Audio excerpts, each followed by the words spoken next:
Imagine the rugged, unforgiving, heavily forested coastline of a contested island in the Indo-Pacific, or perhaps a freezing, rocky fjord in the high north of the Arctic Circle. The geopolitical temperature has reached the boiling point. An adversary superpower has aggressively moved to militarize this critical maritime choke point. They have deployed a layered, heavily fortified anti-access/area denial (A2/AD) network. Deep in the tree line, massive road-mobile transporter erector launchers, TELs, are elevating long-range supersonic anti-ship cruise missiles. High-powered, phased-array radar systems are sweeping the ocean and the sky, radiating an invisible dome of lethality that stretches for hundreds of miles. The enemy commander sits in a hardened bunker, staring at a green radar screen. He is supremely confident. He knows that if a Western naval task force or a traditional amphibious assault group sails within 500 miles of this coastline, his missiles will turn those billion-dollar ships into burning, twisted wreckage at the bottom of the ocean. He believes his fortress is impenetrable. He believes the ocean belongs to him. What the enemy commander does not know is that the fortress has already been breached. Less than 2 miles away from his command bunker, hidden under the dense, rain-soaked canopy of the forest, a team of 12 men is lying in the mud. They wear no standard infantry unit patches. Their faces are painted. Their rifles are entirely suppressed, featuring advanced, low-power variable optics. They did not arrive via a massive, noisy fleet of landing craft. They did not parachute out of a C-17 transport plane. They were inserted into the freezing water from the dry deck shelter of a submerged nuclear attack submarine days ago, navigating to the coast via stealthy, subsurface swimmer delivery vehicles. They are operators of the United Kingdom's Royal Marines Commando Force. One of the Marines is looking at a ruggedized Android tactical tablet strapped to his chest rig. Through a highly encrypted, jam-resistant mesh radio network, he is actively painting the enemy's radar arrays, fuel depots, and missile launchers with digital crosshairs. He isn't calling for an infantry battalion to storm the beach. He doesn't need to. He hits a button on his tablet, beaming the precise, fire control quality coordinates securely across a satellite uplink to a Royal Navy carrier strike group sitting safely over the horizon, hundreds of miles out to sea. Minutes later, the sky above the enemy fortress is torn apart by a synchronized, devastating swarm of F-35B Lightning II stealth fighters and Tomahawk land attack cruise missiles. The enemy's radar is blinded.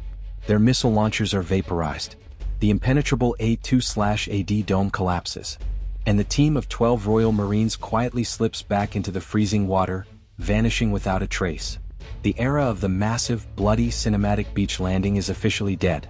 The era of the Ghost Marine has begun. Welcome to Doctrine of War. Today we are executing a forensic, deep-dive analysis into the most radical, ruthless, and highly classified modernization program in the history of the British Armed Forces. Here is the thesis for this episode. In modern warfare, mass is no longer an advantage. Mass is a target. If you put thousands of troops on massive, slow-moving ships and sail them up to a hostile coastline, you are not projecting power. You are executing a mathematical suicide pact.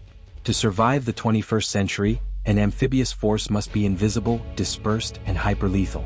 If you are beginning to understand why the true balance of global power is no longer decided by how many men you can put on a beach, but by the relentless integration of digital kill webs, mesh networks, and special operations doctrine, hit that like button and subscribe to Doctrine of War.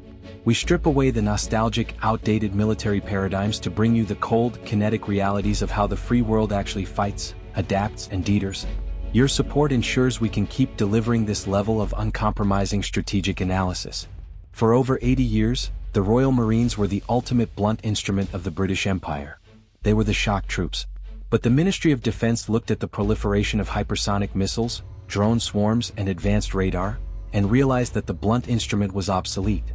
Under the future Commando Force modernization program, the Royal Marines have been completely rebuilt from the ground up. They have shed their traditional infantry role to become a NATO Level 2 special operations-capable strike force. We are going to break down the death of the beach landing, the brutal mathematics of adversary missile networks that forced this evolution.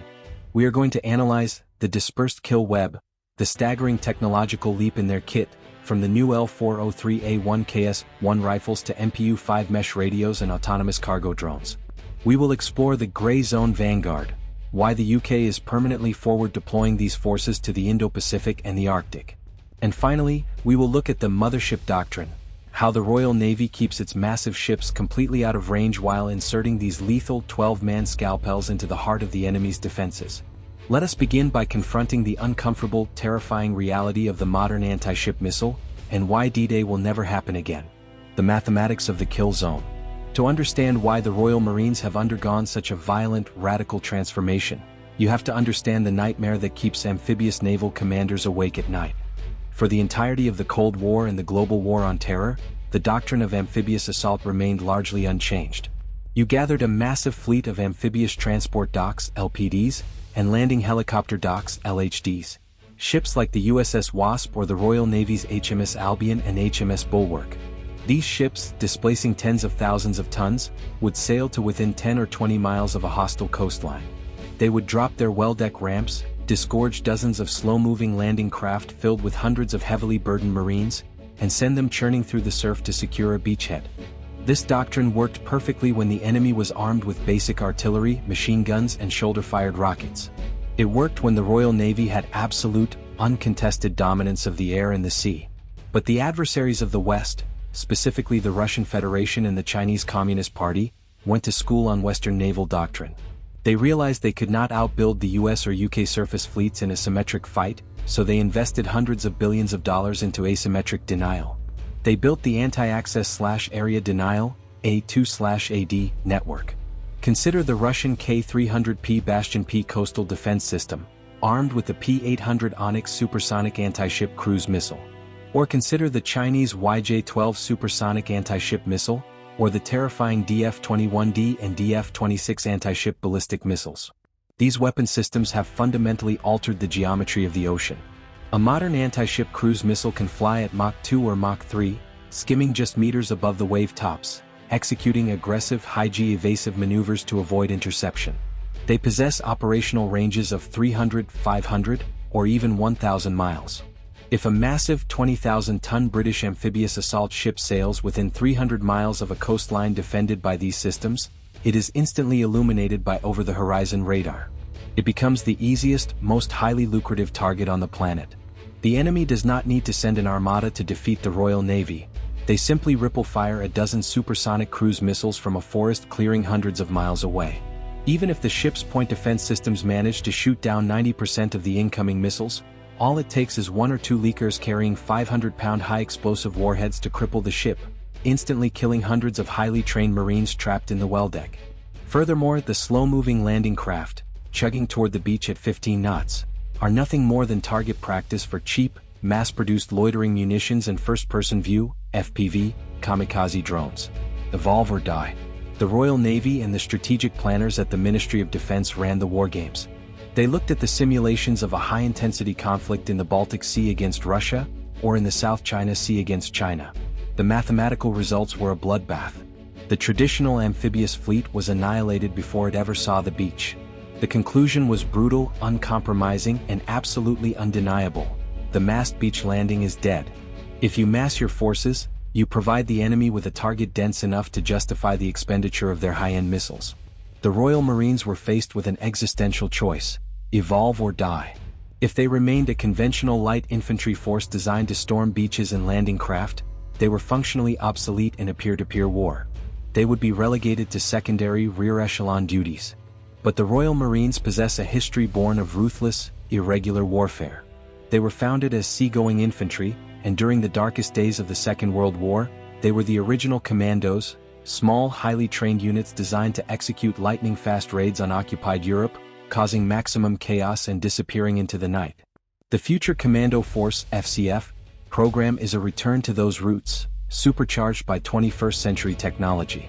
The Royal Marines realized that if you cannot survive inside the enemy's A2/AD missile bubble as a massive, visible fleet, you must survive inside the bubble as an invisible, decentralized, hyperlethal ghost. You do not defeat a modern fortress by battering down the front gate with a massive army. You defeat it by slipping 12 men through the back door, cutting the power, and painting the command center with a laser for a stealth bomber. The 12-man scalpel. The transformation from a conventional amphibious infantry force to a NATO Level 2 special operations-capable strike force requires a complete teardown of the organizational structure.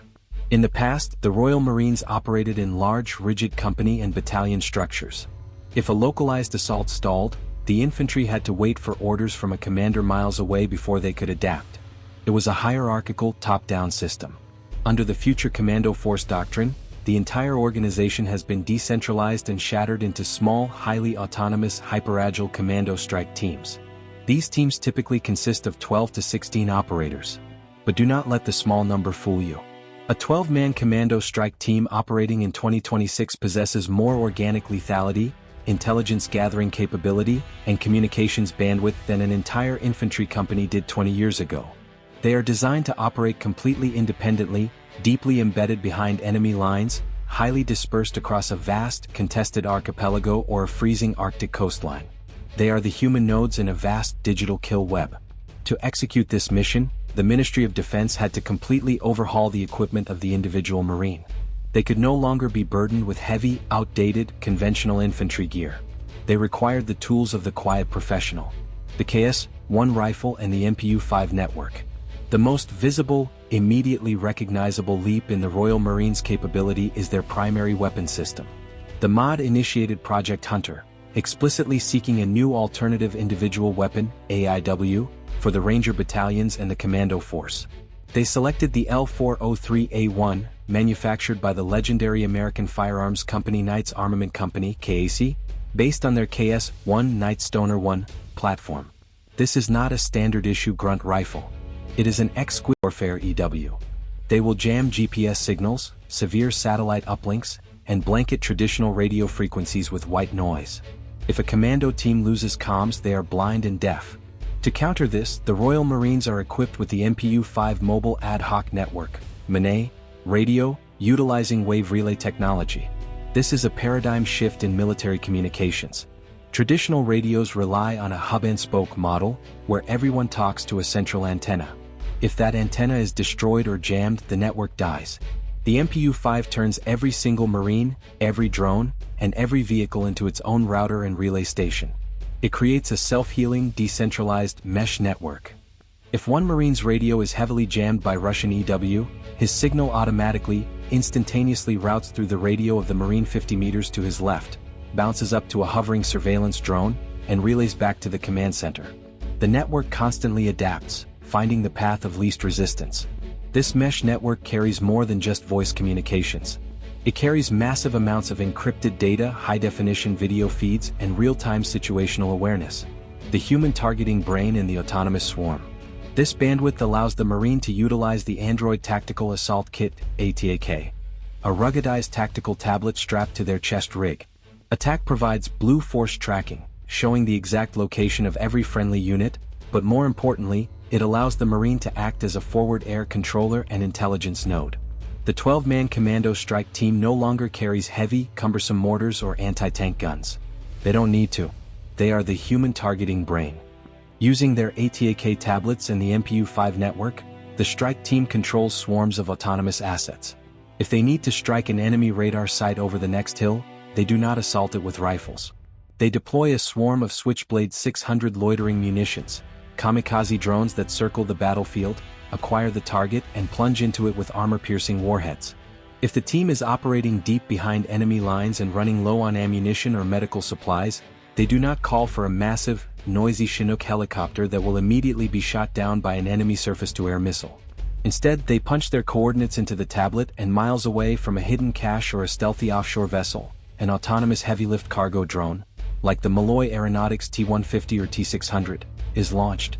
These electric quadcopter drones are incredibly quiet, radar-evading, and capable of carrying hundreds of pounds of cargo. The drone autonomously navigates through the forest canopy, drops a pod of 5.56mm ammunition, fresh batteries for the radios, and blood plasma directly at the Marine's feet, and silently returns to base. The Royal Marine is no longer just a rifleman. He is a multi-domain sensor and electronic warfare node, and the conductor of a lethal, autonomous symphony. He is a ghost that can call down the wrath of God without ever making a sound. The death of the reactive deployment. Having the most advanced, highly networked special operations strike force on the planet is useless if they are sitting in a barracks in Plymouth when the war starts. The old model of amphibious warfare was inherently reactive. A geopolitical crisis would erupt in the Middle East or the Falkland Islands. The politicians in London would debate for a week. The military would spend 2 weeks loading troops, tanks, and supplies onto massive ships. The fleet would then spend 3 weeks sailing across the ocean to the crisis zone. By the time the fleet arrived, the adversary had already entrenched themselves. They had already built the bunkers, deployed the anti-ship missiles, and established the A2/AD network. The Royal Navy would be forced to punch through a fully operational fortress. The future Commando Force doctrine completely eradicates this reactive timeline. The Royal Marines have shifted to a posture of persistent forward presence. They are not waiting in the United Kingdom for the war to start. They are already in the theater. The Ministry of Defense has organized the commandos into Literal Response Groups, LRGs. These are highly agile, self-contained, rapidly deployable naval task groups. LRG North is dedicated to the Euro-Atlantic, the Baltic Sea, and the high north of the Arctic Circle. Their mission is to constantly patrol the freezing fjords of Norway and the strategic choke points of the Greenland-Iceland-UK (GIUK) gap. They are there to deter Russian aggression, protect critical undersea fiber optic cables from sabotage, and ensure that Russian nuclear submarines cannot easily break out into the Atlantic. LRG South is dedicated to the Indo-Pacific, the Middle East, and the Indian Ocean. Operating out of strategic hubs like the British Naval Facility at Dukman, Oman, or partnering heavily with the Australian Defence Force and the Japanese Self-Defence Forces, LRG South projects British hard power directly into the most volatile, heavily contested maritime environments on Earth. Operating in the grey zone. By permanently forward deploying these literal response groups, the Royal Marines become the ultimate grey zone vanguard. The grey zone is the murky, highly contested battle space that exists just below the threshold of all-out kinetic war. It is where adversaries like China and Russia use paramilitary maritime militias, little green men, cyber attacks, and creeping militarization to change the facts on the ground without triggering a NATO Article 5 response. The commandos operate masterfully in this zone. They are the ultimate tripwire. Imagine an adversary attempting to secretly militarize a remote, uninhabited island chain in the Pacific to establish an anti-ship missile battery. In the past, they could achieve this before the West even realized what was happening. Today, when the adversary ships arrive at the island, they look through their binoculars and realize the Royal Marines are already there. The commando strike teams are actively conducting joint training exercises with the local allied forces. They are mapping the terrain. They are establishing hidden sensor networks. They are building relationships with the local populace. They are operating below the threshold of conflict, but they are establishing a sovereign, lethal presence. They deny the adversary the element of surprise. They deny the adversary the ability to bloodlessly occupy a strategic choke point. If the adversary decides to escalate from the gray zone into a hot, shooting war, they are not facing an empty island. They are facing a deeply entrenched, highly networked commando strike team that already has the adversary's ships painted with targeting lasers, feeding coordinates directly to the Tomahawk cruise missiles of a submerged Astute-class submarine waiting 50 miles away. The persistent presence of the LRGs flips the A2/AD script. The Royal Marines secure the geography before the enemy can build the missile shield. They are the lock on the gate, ensuring that the free world controls the vital maritime terrain of the 21st century. Bypassing the missile shield. We have established the lethality of the 12-man commando strike team, and we have established their persistent presence across the globe. But the most critical, complex challenge of modern amphibious warfare remains. How do you actually get the Marines from the ship to the target without the ship being vaporized by a Mach 3 cruise missile? If the massive 20,000-ton amphibious assault ships are obsolete sitting off the coast, how does the future Commando Force project power? The answer is the Mothership Doctrine, driven by a fleet of new and repurposed vessels known as Literal Strike Ships, LSS, and eventually the Multi-Role Support Ships, MRSS. The Royal Navy has taken highly capable, heavily modified Bay